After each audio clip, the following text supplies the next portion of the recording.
আসসালামু আলাইকুম।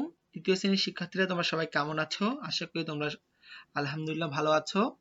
আমি Abdullah Jabir Al Gazi, assistant teacher, police line school and college, Rangpur. আজকে তোমাদের বিজ্ঞান বইয়ের পৃষ্ঠা ৮১ নাম্বারের সংক্ষিপ্ত এবং রচনামূলক কোশ্চেনগুলোর অ্যান্সার করে দেওয়া হবে।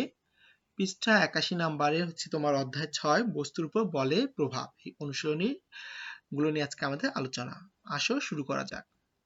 তোমরা যারা ভালো নাম্বার পেতে চাও অবশ্যই টিউটোরিয়ালটি শুরু থেকে শেষ পর্যন্ত দেখবে।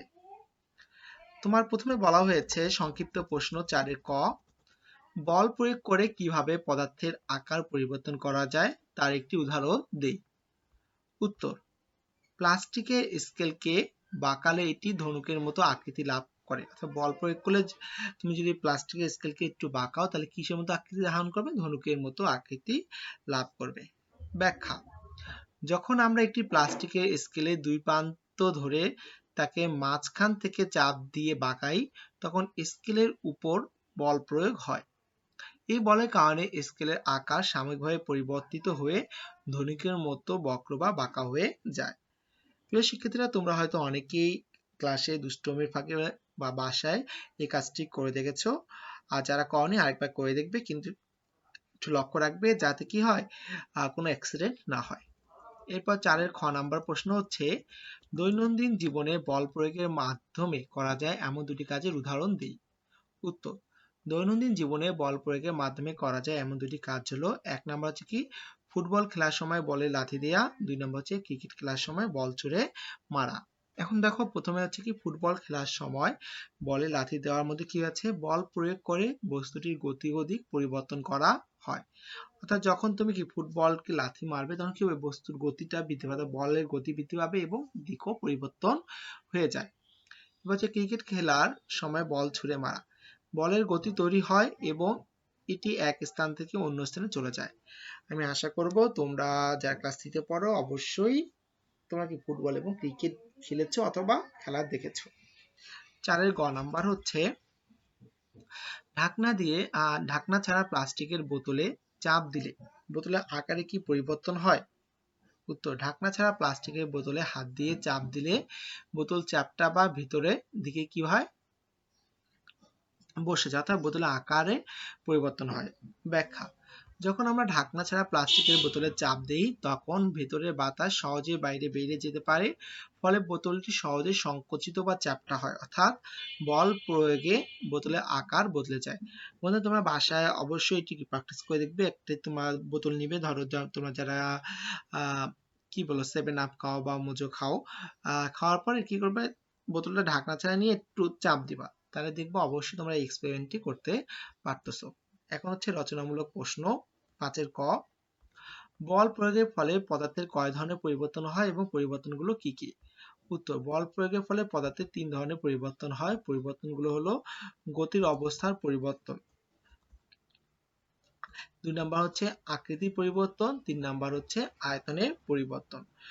এখানে একটু ডিটেলস বলা আছে, তোমরা যারা ভালো স্টুডেন্ট তারা অবশ্যই ডিটেলস সহ পড়বে, আর যারা একটু মাঝারি অথবা একটু কম পারো তারা জাস্ট উদাহরণ দিয়ে তোমার যে তীরচিহ্ন দেওয়া যে বলা হয়েছে হাতে হ্যান্ড সাইন সেগুলো দিলে চলবে।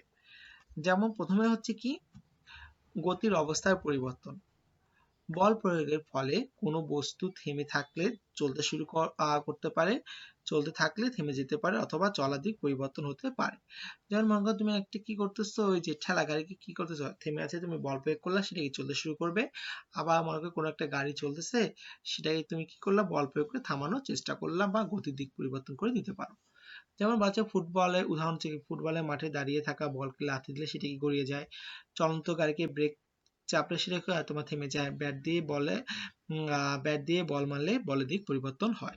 এরপর কি আকৃতি পরিবর্তন, বল প্রয়োগ করলে কোনো বস্তু চ্যাপ্টা বাঁকা বা লম্বা হতে পারে, অর্থাৎ এর গঠন আকৃতি কি যায়, বদলে যায়। উদাহরণ কি, আমরা আগে তোমার সংক্ষিপ্ত কোশ্চেন উদাহরণটা দেখেছিলাম, প্লাস্টিকের বোতলে চাপ দিলে সেটি হয় চ্যাপ্টা হয়ে যায়। তারপর হচ্ছে লোহার রড পিটিয়ে তা কি করা যায়, আকার বা আকৃতির পরিবর্তন করা যায়। ৩ নম্বর হচ্ছে আয়তনের পরিবর্তন, কোনো বস্তুর উপর বল প্রয়োগ করলে তার ভেতরে ফাঁকা জায়গা বা আয়তন কমে যেতে পারে বা বাড়তে পারে। উদাহরণ দেওয়া, ঢাকনা ছাড়া প্লাস্টিকের বোতলে চাপ দিলে বাতাস বেরিয়ে গিয়ে আয়তন কি কমে যায়? স্পঞ্জ চেপে ধরলে সেটি আয়তন কমে যায়, আবার চাপ ছাড়লে আগের মতো অবস্থায় ফিরে আসে। তোমরা অবশ্যই কি এটা হয়তো অনেকে এক্সপেরিমেন্ট করে দেখেছো, স্পঞ্জকে যখন কি করবা চাপ দিবে সেটা কি হচ্ছে আয়তনটা কমে যাচ্ছে অর্থাৎ চেপে যাচ্ছে, আবার যখন ছেড়ে দিবা আগে পূর্বের অবস্থায় ফিরে আসতেছে। এরপর হচ্ছে পাঁচের তোমার হচ্ছে খ, কলম দিয়ে কাগজের উপর লেখা হলো স্পর্শ বল কেন? উত্তর, কলম দিয়ে কাগজের উপর লেখার সময় কলম ও কাগজের মধ্যে সরাসরি সংঘর্ষ বা স্পর্শ ঘটে। এই সংযোগ বা স্পর্শ ঘটে, এই সংযোগ বা ঘর্ষণের মাধ্যমে কাগজে লেখা হয়, একে স্পর্শ বল বলা হয়। তাহলে এই কলম আমরা যদি কলম দিয়ে যখন লিখবো তখন কি হয়, কলম এবং কাগজের মধ্যে একটা কি সংযোগ ঘটে, সংযোগের ফলে যে বলটা তৈরি হয় তাকে কি বলে? স্পর্শ বল। ব্যাখ্যা, স্পর্শ বল হলো সেই বল যা দুটি বস্তুর সরাসরি স্পর্শের মাধ্যমে কাজ করে। কলম যখন কাগজের উপর চালানো হয় তখন কলম কাগজকে চাপ দেয় এবং ঘর্ষণ সৃষ্টি হয়। এই ঘর্ষণ ও চাপের ফলে কাগজে কালি ছাপ পড়ে অর্থাৎ লেখা যায়। বন্ধুরা, তোমরা যারা একটু বেশি মার্ক পেতে চাও অবশ্যই টিউটোরিয়ালটি ভালো করে দেখবে এবং যেভাবে লেখা আছে সেভাবে লিখবে। আর যারা নর্মাল স্টুডেন্ট আছো তারা এত বড় লেখার দরকার নেই। এরপর হচ্ছে গ নাম্বার, একটি মুখ খোলা প্লাস্টিকের বোতলে হাত দিয়ে বল প্রয়োগ করলে বোতলে কি পরিবর্তন ঘটে এবং পরিবর্তনের কারণ কি? বোতলের পরিবর্তন। উত্তর, হাত দিয়ে মুখ খোলা প্লাস্টিকের বোতলে চাপ বা বল প্রয়োগ করলে বোতলের চাপটা বা ভেতরের দিকে কি বসে যায়, অর্থাৎ বোতলের আকারে পরিবর্তন ঘটে। পরিবর্তনের কারণ হচ্ছে বোতলের ভিতরে থাকা বাতাস সহজে বাইরে বেরিয়ে যায়, কারণ বোতলের মুখ খোলা থাকে, ফলে ভেতরের চাপ কমে যায়। বাইরে থেকে চাপ প্রয়োগ করলে বোতল সহজে সংকুচিত হয় এবং আকার বদলায়। বন্ধুরা, এই ছিল মূলত আজকের আয়োজন। তোমরা যারা এতক্ষণ পর্যন্ত কষ্ট করে টিউটোরিয়ালটি দেখলে তাদেরকে অসংখ্য ধন্যবাদ। অবশ্যই সাবস্ক্রাইব করবে, কমেন্ট করবে এবং টিউটোরিয়ালটি অবশ্যই শেয়ার করবে। ধন্যবাদ সবাইকে। আসসালামু আলাইকুম।